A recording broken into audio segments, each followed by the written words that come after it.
Diplomatic relations between Israel and Australia have taken a dramatic turn following a series of confrontations that have exposed deep divisions over the war in Gaza, the recognition of Palestine, and the politics of far-right extremism.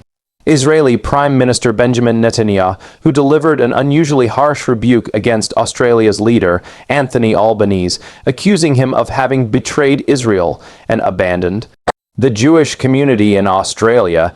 Netanyahu, in a statement released on Tuesday, went further to brand Albanese a weak politician, declaring that history would remember him for this perceived disloyalty. Such words highlight not just a political disagreement, but a deepening diplomatic rift that has implications for both domestic politics and international alignments. The dispute was triggered after Australia decided to bar entry to Simcha Rothman, a far-right member of Netanyahu's ruling coalition. Rothman, known for his divisive rhetoric and controversial role in judicial reforms within Israel, had been scheduled to address events hosted by the Australian Jewish Association. Immigration Minister Tony Burke explained that Australia had taken a hard line against individuals seeking to spread hate or division, asserting that if someone intends to fuel social discord, they should not be granted a platform in the country. This decision echoed a similar stance taken last year when Australia refused a visa to Ayelet Sheikh, a former Israeli justice minister known for her right-wing policies. Israel responded with retaliatory measures, including revoking visas for Australian representatives to the Palestinian Authority. Israeli Foreign Minister Gideon Saar escalated the matter by stating that every Australian visa application would now be carefully scrutinized. He accused the Australian government of fueling antisemitism. At a time when Jewish communities in Australia have been facing rising hostility, including violent attacks and vandalism of Jewish institutions. Australia hosts one of the largest populations of Holocaust survivors per capita, and the accusations from Israel touched a sensitive nerve, sparking debate over whether Canberra's policy is discriminatory or principled. The row must also be understood in the wider geopolitical context. Earlier in August, Australia joined the United Kingdom, France, and Canada in formally recognizing a Palestinian state. This move placed Australia among 147 United Nations member states that now acknowledge Palestine's sovereignty. Albanese defended this policy as a moral and diplomatic necessity, criticizing Netanyahu's government for denying the human cost of the war. He condemned the high civilian casualties and warned of the dangers of restricting aid to desperate populations. According to the Hamas-run health ministry in Gaza, more than 4 people have been killed since Israel launched its military campaign in response to the Hamas-led attacks on 7 October, in which about 1,200 people were killed and 251 were taken hostage. Australia's recognition of Palestine was seen by Netanyahu as siding with Israel's critics. He accused Western leaders such as Britain's Prime Minister Sir Keir Starmer, France's President Emmanuel Macron, and Canada's Mark Carney of supporting mass murderers, rapists, baby killers, and kidnappers. This aggressive language, while reflecting Netanyahu's entrenched position, was viewed by many commentators as diplomatically reckless. Even within Israel, opposition leader Yair Lapid called Netanyahu's attack on Australia a political gift. To Albanese, arguing that in the democratic world today, confronting Netanyahu only strengthens a leader's standing. For the Albanese government, the spat presents both risks and opportunities. On one hand, it may alienate segments of the Jewish community, particularly organizations like the Australian Jewish Association, which vowed not to bow down to Canberra's decisions. On the other hand, it reinforces Australia's alignment with other Western democracies seeking to balance support for Israel's security with recognition of Palestinian rights. Albanese himself responded with restraint, stating that he does not take Netanyahu's insults personally and that he continues to treat international counterparts with respect. His stance reflects an attempt to maintain diplomatic composure even as Israel intensifies its criticism. This growing rift between Israel and Australia exemplifies the increasingly polarized global discourse around the Gaza war. As nations take sides, the costs of diplomacy extend beyond governments to the communities they represent. In Australia, rising antisemitism and pro-Palestinian activism are colliding in ways that test social cohesion. For Israel, the criticism from Western allies undercuts Netanyahu's narrative of unwavering support. The clash between Canberra and Jerusalem is not merely about one visa denial, but about deeper questions of legitimacy, morality, and the future of international alliances in a conflict that has already claimed tens of thousands of lives. The confrontation between Netanyahu and Albanese is far more significant than a passing diplomatic quarrel. It reflects a gradual yet noticeable realignment in the way Western nations are approaching the Israel-Palestine conflict. For decades, Israel has enjoyed almost unquestioned support from many of its allies, especially in the Anglosphere. However, Australia's recent decision to join the United Kingdom, France, and Canada in recognizing a Palestinian state signals a fundamental shift. Recognition of Palestine by these democracies does not in itself alter the situation on the ground, as Palestine remains under occupation and divided between political factions. Yet the symbolic value is immense. It marks a moment when some of Israel's traditional partners are prepared to signal that the continuation of the conflict without a political solution is no longer acceptable. By aligning itself with 147 United Nations member states that already recognize Palestine, Australia has moved from the margins of the debate into the mainstream of global opinion. For Israel, this development poses a serious challenge. Prime Minister Netanyahu, who has consistently argued that recognition of Palestine rewards terrorism and undermines Israel's security. His denunciations of Western leaders such as Sir Keir Starmer, Emmanuel Macron, and Mark Carney reflect his frustration with what he perceives as betrayal by allies. Yet his inflammatory language risks alienating even those sympathetic to Israel's security concerns.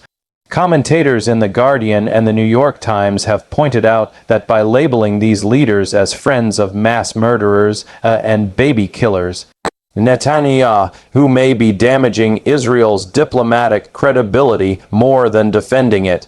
Such rhetoric plays well with his domestic base, particularly among far-right supporters, but internationally it reinforces his image as uncompromising and politically toxic.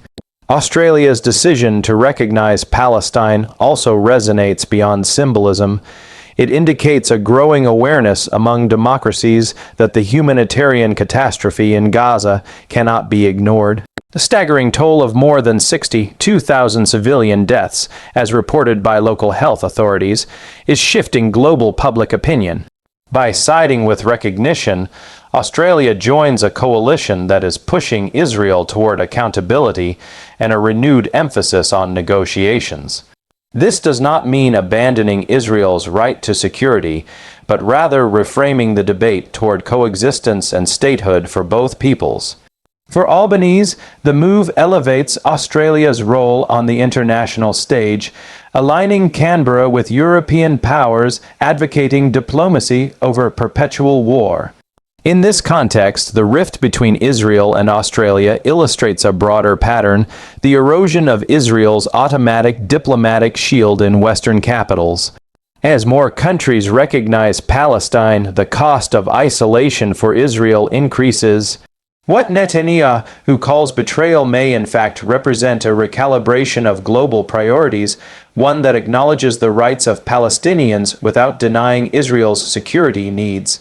The long-term consequence is a reshaping of alliances where loyalty is no longer measured by unconditional support, but by commitment to peace, humanitarian law, and shared democratic values. Australia's refusal to grant a visa to Simcha Rothman is not simply a bureaucratic decision. It represents a calculated stance against the normalization of extremist rhetoric in democratic spaces. Rothman, a far-right member of Netanyahu's coalition, has become one of the most polarizing figures in Israeli politics.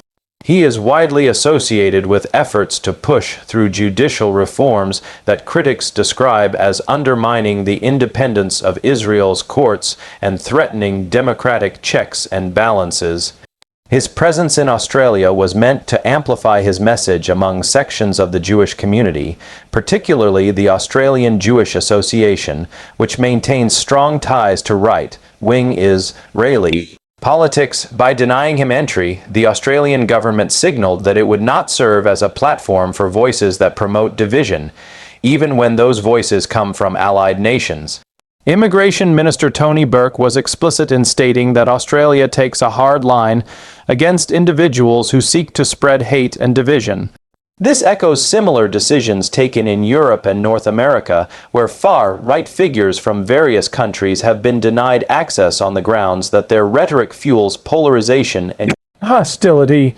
For Australia, the refusal fits into a broader strategy of protecting social cohesion at a time when tensions over the Gaza conflict are already spilling into domestic debates, protests, and community divisions.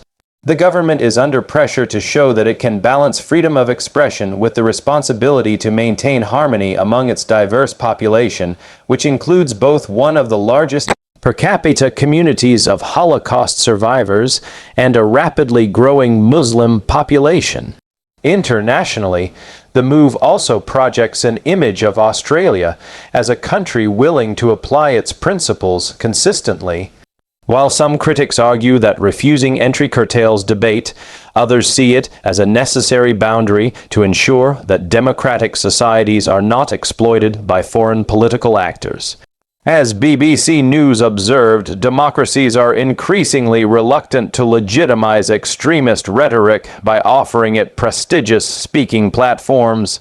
In this sense, Australia's stand against Rothman is not an isolated act, but part of a broader trend in which governments are pushing back against the global rise of far-right populism, prioritizing unity and stability over provocation. The diplomatic clash between Netanyahu and Albanese also carries important domestic consequences for both leaders, shaping how they are perceived within their respective political landscapes. For Netanyahu, his aggressive response to Australia's recognition of Palestine and the barring of Simcha Rothman fits into his broader strategy of presenting himself as the defender of Israel against what he portrays as hostile or disloyal foreign governments. This approach resonates strongly with his right-wing base, particularly those who see the international community as unfairly biased against Israel. However, it also risks deepening divisions within Israel itself. Opposition leader Yair Lapid and other critics have argued that Netanyahu's harsh words are counterproductive, branding them a gift to Albanese that boosts his standing internationally.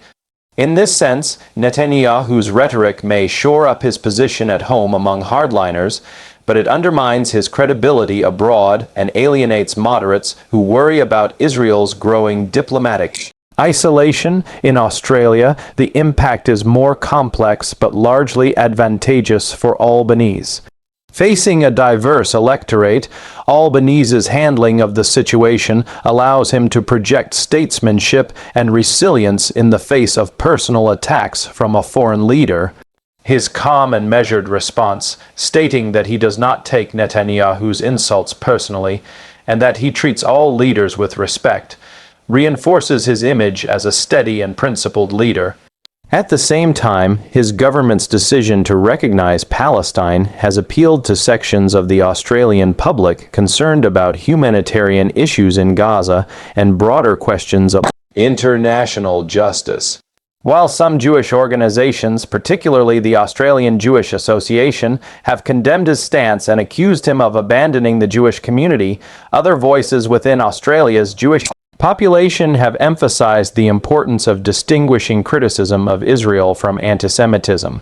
This balancing act gives Albanese an opportunity to strengthen his domestic credibility by showing that his foreign policy decisions are not driven by fear of backlash, but by consistent principles.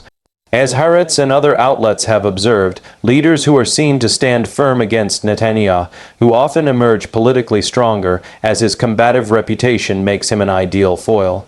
For Albanese, the episode provides a chance to consolidate his authority both at home and on the world stage, showing that Australia can pursue an independent foreign policy without bowing to external pressure. At the heart of the dispute between Israel and Australia lies the sensitive issue of antisemitism, which has been rising in many Western societies and is particularly concerning in Australia. In recent months, Jewish communities across the country have reported a troubling increase in incidents ranging from verbal harassment to physical attacks and the vandalism of Jewish institutions. This reality makes the accusation by Israeli officials that Canberra is fueling antisemitism especially charged. For Israel, the denial of visas to far-right politicians such as Simcha Rothman and Ayelet Sheikh is framed not simply as a rejection of individuals, but as a wider political stance that, in their view, emboldens anti-Jewish sentiment. By claiming that Australia is abandoning its Jewish community, Israel is tapping into real fears among Australian Jews, many of whom are descendants of Holocaust survivors and remain deeply sensitive to the persistence of antisemitism. However, the challenge is far more complex than Israel's accusations suggest. Critics argue that equating criticism of Israel's government policies with antisemitism is problematic, as it blurs the line between prejudice against Jews and legitimate political dissent. Outlets like Reuters have highlighted that many governments, including Australia, are attempting to strike a balance, firmly condemning antisemitism while still defending the right to criticize Israeli actions in Gaza and the West Bank. For the Albanese government, this balancing act is particularly delicate. On one hand, it must respond to the alarming rise in anti-Semitic activity by ensuring the safety of Jewish communities, strengthening law enforcement measures, and promoting education against hate. On the other, it must uphold democratic freedoms that allow for the robust critique of foreign governments, including Israel's handling of the war in Gaza. This dual responsibility underscores the broader challenge democracies face in a polarized global climate. The Israeli government's accusation risks conflating antisemitism with opposition to its policies, which could undermine genuine efforts to combat hate crimes. For Australia, the task will be to show that strong opposition to antisemitism can coexist with equally strong advocacy for human rights in Palestine. In doing so, it has the potential to set an example of how societies can resist both bigotry and authoritarian rhetoric while staying committed to democratic values and social cohesion.